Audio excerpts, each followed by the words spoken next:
তো গাইজ এই মুহূর্তে আমি এখন আছি পর্যটন মোড়, এখানে দোকানের ভিতরে লেখা আছে। গাইজ এই মুহূর্তে আমি এখন আছি হচ্ছে লালদিঘির যেই বাজার, সেই বাজারটার মধ্যে। এটা হচ্ছে এই জায়গাটায়, এখানে ভ্যান এবং অটো এগুলো সব দাঁড়ায়। এটা হচ্ছে এইখানে নামাজ পড়ার সামনের দিকে নামাজ পড়ার জায়গা দেখতে পাচ্ছেন, খুবই অল্প অল্প জায়গা, খুব বেশি বড় না। আর এটা হচ্ছে মসজিদটার একদম ফ্রন্ট পার্ট। হ্যালো এভরিওয়ান, সবাইকে স্বাগতম জানাচ্ছি রংপুর সিরিজের আরও একটা নতুন ভিডিওতে। তো এই মুহূর্তে আমি হোটেল থেকে বের হয়েছি। তো এখন বের হয়ে এখন আমরা শুরু করব হচ্ছে আমাদের এখানকার যাত্রা। তো এখন আমরা প্রথমেই যাব হচ্ছে লালদিঘি ৯ গম্বুজ মসজিদ নামে একটা জায়গা আছে, মসজিদ। সেই জায়গাটাতে মোটামুটি এখান থেকে দূরত্ব আছে। তো আমরা এটা কীভাবে যেতে হবে, এখান থেকে আসলে আস্ক করে এবং লোকালদের হেল্প নিয়ে আমরা হচ্ছে সেই জায়গাটায় যাওয়ার প্ল্যানিং করেছি। তো এখন আমি মোড়টাতে আছি। এখন আমি এখান থেকে দেখবো যে আসলে সরাসরি তো হয়তো যাওয়া যাবে না, মোটামুটি ভালোই দূরত্ব আছে, 30 কিলোমিটার প্লাস। তো কীভাবে যাওয়া যাচ্ছে আমি দেখি এবং আপনাদেরকে আসলে আমি আপডেট জানাচ্ছি যে কীভাবে আমি যাচ্ছি। তো গাইজ এই মুহূর্তে আমি হচ্ছে গুগল ঘাটাঘাটি করছিলাম একটু দেখার জন্য। তো এখান থেকে দেখলাম যে টেক্সটাইল মোড় নামে একটা জায়গা আছে, যেটা কাছাকাছি। আই হোপ ওইখানে গেলে, তাদের এখান থেকে আসলে কেউ ঠিক মতন মানে ইনফরমেশনটা দিতে পারছে না যে কীভাবে যাওয়া যায়। তো আমার মনে হচ্ছে যে টেক্সটাইল মোড় গেলে ওইখান থেকে হচ্ছে আমাদের যেই লোকেশন সেখানে যাওয়া যাবে। তো টেক্সটাইল মোড় এখান থেকে রিক্সা পর্যন্ত চলে যায় একটা রিক্সা নিয়ে, দেখি কত টাকা লাগে। যাওয়া যাবেন টেক্সটাইল মোড়? কত টেক্সটাইল মোড়? টেক্সটাইল মোড়, হ্যাঁ। টেক্সটাইল মোড় তো আর্কের রোডের দিকে, তাই না? হ্যাঁ হ্যাঁ হ্যাঁ হ্যাঁ 30 টাকা। হ্যাঁ টেক্সটাইল মোড়, টেক্সটাইল মোড়, টেক্সটাইল মোড়, হ্যাঁ। কত? 30 টাকা। চলো। তো গাইস একটা রিক্সা নিয়ে নিলাম, আর রিক্সা নিয়ে চলে যাচ্ছে হচ্ছে টেক্সটাইল মোড়ে। আর ভাড়া লাগছে হচ্ছে 30 টাকা। আমি ওইটাই কেস করেছিলাম, এটাই চেয়েছে। তো এটাতে উঠে গেলাম। চলো যে থাকি হচ্ছে আমাদের লোকেশন ওয়াইজ। তো গাইস এই মুহূর্তে আমি এখন আছি পর্যটন মোড়, এখানে দোকানের ভিতরে লেখা আছে। তো আমরা কিন্তু টেক্সটাইল মোড়ে নামার কথা ছিল, যেটা পেছন সাইডে। তো যে রিক্সায় আসছিলাম সেই কাকার সাথে কথা বলছিলাম যে আমি যে জায়গাটা যেতে যাচ্ছি লালদিঘির যেই মসজিদটাতে, তো সে বললো যে এই সাইডটাতে আসলে এখান থেকে আসলে এই মোড়টা থেকে ইজিলি গাড়ি পাওয়া যাবে। তো এখন পর্যটন মোড়ে আসলাম, আর এখান থেকে হচ্ছে আমরা ওই মসজিদে যদি যেতে চাই সেক্ষেত্রে হচ্ছে লালদিঘির বাজার নামে একটা জায়গা আছে, ওইখানে গেলে ইজি হবে।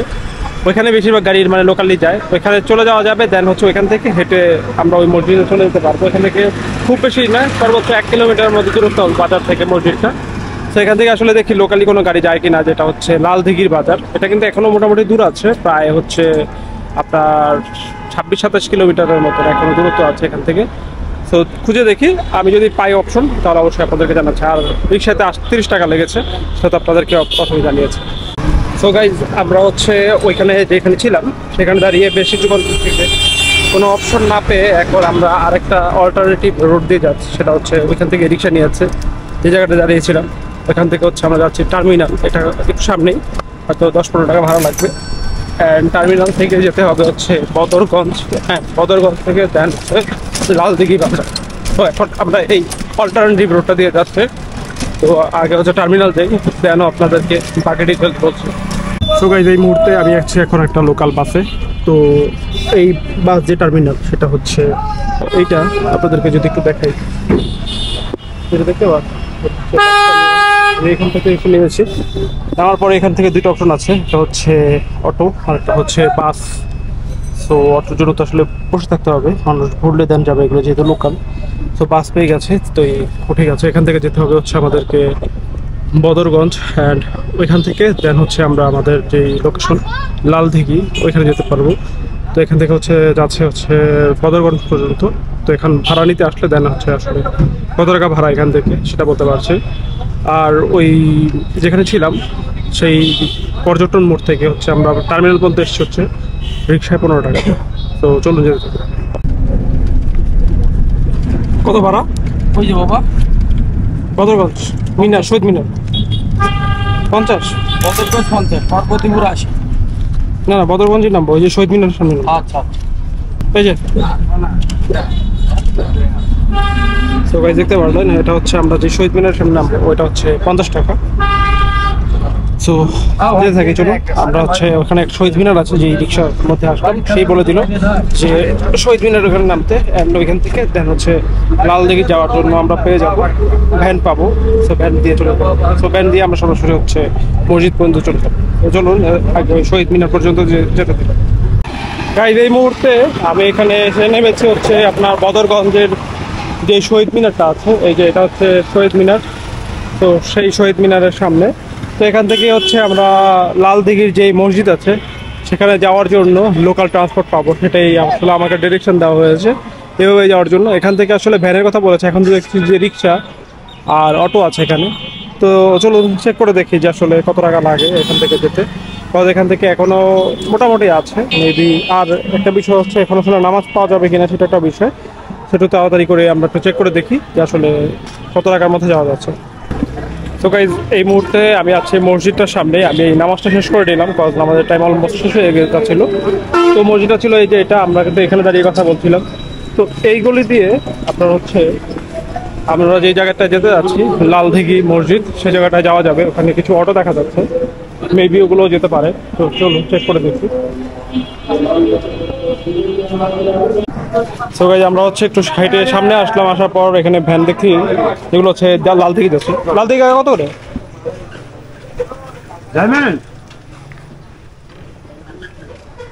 লালদিঘি কত করে? 25 টাকা। কি বাজার নামাই দিবেন? দেবেন না না দেখ বাজারে নামাই যাবে, সমস্যা। তো চলুন আমরা এখান থেকে হচ্ছে বাজারে চলে যাই। ওখান থেকে হচ্ছে ওটা কাছেই, তো ওখান থেকে বাজার যেতে খরচ হচ্ছে 25 টাকা পার পার্সন। দেখতে পাচ্ছেন ভ্যানে উঠেছে, এই ভ্যান হচ্ছে আরো কিছু মানুষ নেবে এই জন্য দাঁড়িয়ে আছে। আচ্ছা আরেকজন উঠেছে। তো চলুন যেতে থেকে হচ্ছে আমরা লালদিঘি বাজারে। গাইজ এই মুহূর্তে আমি এখন আছি হচ্ছে লালদিঘির যেই বাজার, সেই বাজারটার মধ্যে। এটা হচ্ছে এই জায়গাটায়, এখানে ভ্যান এবং অটো এগুলো সব দাঁড়ায়। তো এখানে এসে নেমেছে। তো এখান থেকে হচ্ছে সেই মসজিদটা দেখাচ্ছে হচ্ছে 400 মিটার, দ্যাট মিনস হচ্ছে পায়ে হেঁটে গেলে 2-3 মিনিট সময় লাগবে। সোজা যে রোডটা সেটা দিয়ে যাচ্ছে, এটা দিয়ে গেলেই হয়তো বা সেই পাওয়া যাবে, কত গুগল ম্যাপে তাই দেখাচ্ছে। তো চলুন এইটুকু আমরা হেঁটে যাই, আর হেঁটে গেলেই হচ্ছে আমরা সেই মসজিদটা পেয়ে যাব। গাইজ দেখতে পাচ্ছেন এরকম একটা গেট আছে, এই গেটটার এদিক দিয়ে গেলেই হচ্ছে সেই মসজিদটা নাকি পাওয়া যাবে। আমরা এই গেটটাতে ঢুকছি। এটা হচ্ছে ওই যেখানে নেমেছি ওইখান থেকে জাস্ট অল্প একটু হাঁটলেই হচ্ছে আপনার এই গেটটা, এই গেটের এখানেই নাকি মসজিদটা পাওয়া যাবে। তো চলুন আমরা ভিতর দিকে হেঁটে হেঁটে যাই। এটুকু আর কি আপনাদেরকে হেঁটে আসতে হবে আর কি ওইখান থেকে নেমে।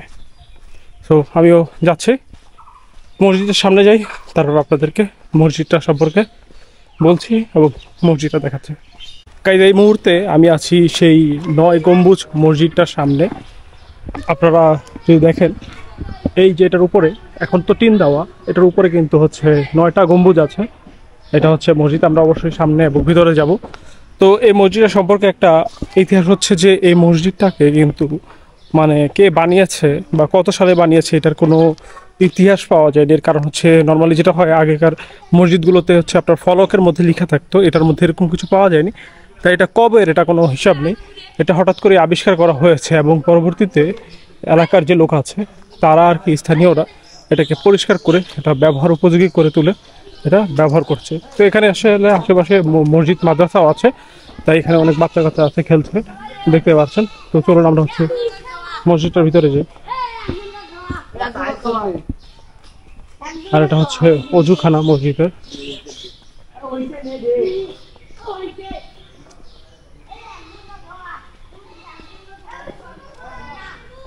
আপনাদেরকে যদি একটু দূর থেকে দেখাই তাহলে বুঝতে পারবেন, এটার উপর যে গম্বুজগুলো আছে সেগুলো আপনাদের তখন চোখে পড়বে। আই হোপ আপনারা এখনো উপরে দেখতে পাচ্ছেন উপরে কিছু গম্বুজ, এখানে কিন্তু টোটাল 9টা গম্বুজ আছে উপরের দিকে। তো চলুন আমরা একটু ভিতরের দিকে যাই। মসজিদটা খুব বেশি বড় মনে হচ্ছে না, ছোটই।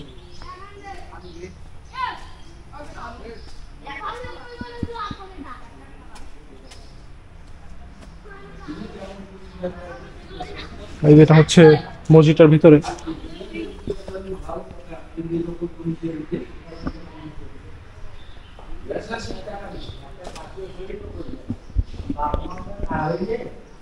দেখতে পাচ্ছেন এটা হচ্ছে মসজিদ।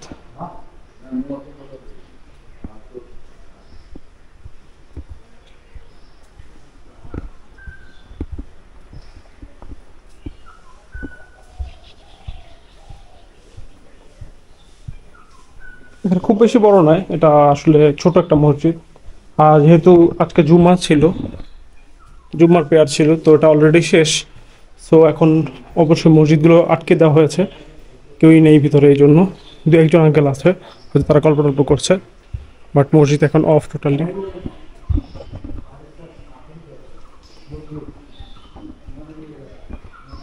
দেখতে পাচ্ছেন এগুলো ভিতরেও আটকানো। এখানে একটা স্পেস আছে সামনে, মেবি এটা কবর, কারো কবর হবে, জানি না এটা আসলে কিসের কবর, বাট এখানে কবর আছে। এটা হচ্ছে এইখানে নামাজ পড়ার, সামনের দিকে নামাজ পড়ার জায়গা দেখতে পাচ্ছেন, খুবই অল্প অল্প জায়গা, খুব বেশি বড় না। আর এটা হচ্ছে মসজিদটার একদম ফ্রন্ট পার্ট, দেখতে পাচ্ছেন এই জায়গায় বিভিন্ন রকম ডিজাইন করা আছে।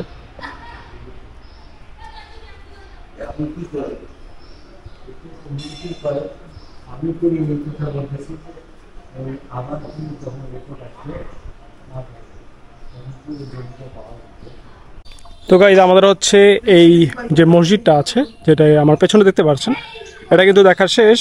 আর এটা দেখে এখন কিন্তু আমরা মুভ করব, যে এখান থেকে এসছি সেই জায়গায়, যেটা মানে হচ্ছে আমাদের বদরগঞ্জ আবার ফেরত যেতে হবে। বদরগঞ্জ থেকে দেন হচ্ছে আমরা আবার রংপুরে গিয়ে দেন হচ্ছে আমরা ওখান থেকে আমাদের যে সেকেন্ড ডেস্টিনেশন সেখানটাতে যাব। তো চলুন এখান থেকে হচ্ছে এখন তাহলে আমরা ফার্স্ট চলে যাই যেখানে নেমেছিলাম ভ্যান থেকে, সেই জায়গাটায়, ওইখান থেকে দেন হচ্ছে বদরগঞ্জ, অ্যান্ড বদরগঞ্জ থেকে আমরা হচ্ছে রংপুর সদর, এভাবে করে হচ্ছে আমাদের রুটম্যাপটা হবে। চলুন যেতে থাকি।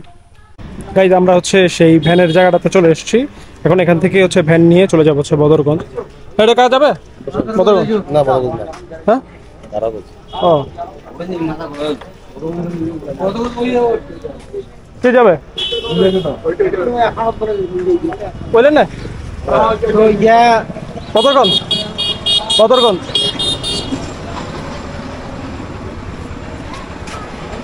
কত করে? হ্যাঁ বদরগঞ্জ কত করে? 30। ঠিক আছে চলো। সো বদরগঞ্জ যাচ্ছি, তো চলুন যেতে থাকি হচ্ছে বদরগঞ্জের দিকে। সো গাইজ এই মুহূর্তে আমি এখন আছি বদরগঞ্জে এসে নামলাম। তো এখন যেটা করব সেটা হচ্ছে এখান থেকে লাঞ্চ শেষ করে নিব, লাঞ্চ শেষ করে দেন হচ্ছে আমরা ওই রংপুর যে সিটি সেখানে চলে যাব, আর দেন হচ্ছে আমরা আমাদের নেক্সট লোকেশনে চলে যাব। তো চলুন এখান থেকে আগে ফার্স্ট দেখি আশেপাশে কোথায় লাঞ্চ করা যাচ্ছে। তো আগে লাঞ্চটা করে নিই, এখানে দেখি কোথাও হোটেল পাওয়া যায় কিনা, ভালো পেলে দেন হচ্ছে এখানে লাঞ্চ করছে, অ্যান্ড কীরকম খরচ পড়ছে এবং কেমন টেস্ট সেটা জানাচ্ছে। চলুন সামনের দিকে যেতে। সো গাইজ এখানে আসলে আমি খোঁজাখুঁজি করছিলাম দুপুরের লাঞ্চের জন্য, বাট আসলে এখানে তেমন কোনো বেটার অপশন পাচ্ছি না। এখানে ভাতের হোটেলের চেয়ে বেশি, মিষ্টির দোকান বেশি, হোয়াট এভার। আমরা হচ্ছে এখন তাহলে সরাসরি চলে যাচ্ছি হচ্ছে টার্মিনালে, যেটা হচ্ছে আপনার রংপুরের টার্মিনাল। সেখান থেকে কিন্তু আমরা এখানে এসেছিলাম, ওদের হয়তো বা খেয়াল আছে। তো সেই টার্মিনাল পর্যন্ত চলে যাই, টার্মিনাল থেকে দেন হচ্ছে আমরা মেইন যে মানে রংপুরের যে সিটি যেখানে আমার হোটেল, ওইখানে গেলে হয়তো বা বেটার কোনো খাবার পাওয়া যাবে। তো একটু চলে যাই, দেন হচ্ছে আমরা যেতে পারি। আর এখানে অটোতে চলে যাচ্ছি, বাসের জন্য আর দাঁড়ালাম না, এখানে দাঁড়াতে একটা অটো পেয়ে গেলাম। সো যেতে খরচ পড়ছে আমাদের 40 টাকা অলমোস্ট, কিন্তু সেমই আমাদের মেবি 30 টাকার মতন লেগেছিলো আসার সময়, আর এরকমই আই থিঙ্ক, আমি ভুলে যাচ্ছি। হয়তো ভিডিওটা ওয়াইন করে দেখলে বা আপনাদের জন্য আমি এখানে নিচে লিখে দিব, সমস্যা নেই। যখন ভিডিওটা এডিট করবো তখন পিছনের ভিডিওটা দেখলেই মনে করবে যে আসলে কত টাকা খরচ ছিল বাসের। তো এই হচ্ছে 40 টাকা খরচ করছে। তো চলুন আমরা চলে যাই টার্মিনালে। এই মুহূর্তে আমি এখন আছি সেই টার্মিনালে এসে পৌঁছালাম। তো আমাদের আস্তে আস্তে অলমোস্ট এখন কিন্তু 4টার উপরে বেজে গেছে। তো হ্যাঁ 4টার বেশি বাজে। তো এখন যেটা করব সেটা হচ্ছে এখান থেকে লাঞ্চ করব, দেন আমাদের নেক্সট লোকেশনে যাব। বাট এই ভিডিওটা যেহেতু বড় হয়ে যাচ্ছে, এই ভিডিওটা এখানে শেষ করে দিব। তো আপনারা যারা রংপুর থেকে ভিডিওটা দেখছেন, আপনার কাছে কেমন লেগেছে ভিডিওটা অবশ্যই সেটা কমেন্ট করে জানিয়ে দিন। আর নতুন হয়ে থাকলে চ্যানেলটা সাবস্ক্রাইব করে ফেলুন। আপনি যদি অন্য কোনো জেলারও হয়ে থাকেন সেক্ষেত্রে চ্যানেলটা অবশ্যই সাবস্ক্রাইব করে হেল্প করতে পারেন। অবশ্যই আশা করি আপনার জেলাকেও আমি অবশ্যই দেখবো এবং আপনাদেরকেও দেখাবো। তো অবশ্যই চ্যানেলটাকে সাবস্ক্রাইব করে আপনি আমাকে হেল্প করবেন। অ্যান্ড হচ্ছে আপনি যদি আমার রিয়েল টাইম আপডেট জানতে চান সেক্ষেত্রে আমাকে ইনস্টাগ্রামে ফলো করতে পারেন। ইনস্টাগ্রামের লিঙ্কটা এখানে দেখতে পাচ্ছেন, নামটা যেটা শাওন আহমেদ, সেখানে ফলো করলে আমি কোথায় আসি করছি সেটা জানতে পারবেন। তো আপনাদের সাথে দেখা হবে হচ্ছে পরবর্তীর যে এপিসোড, এখান থেকে একটু পরে শুরু হবে, যেটা আপনার নেক্সট এপিসোডে দেখতে পারবেন। এই এপিসোডটা এখানে শেষ করে দিচ্ছি। ভালো থাকুন সবাই, আল্লাহ হাফেজ।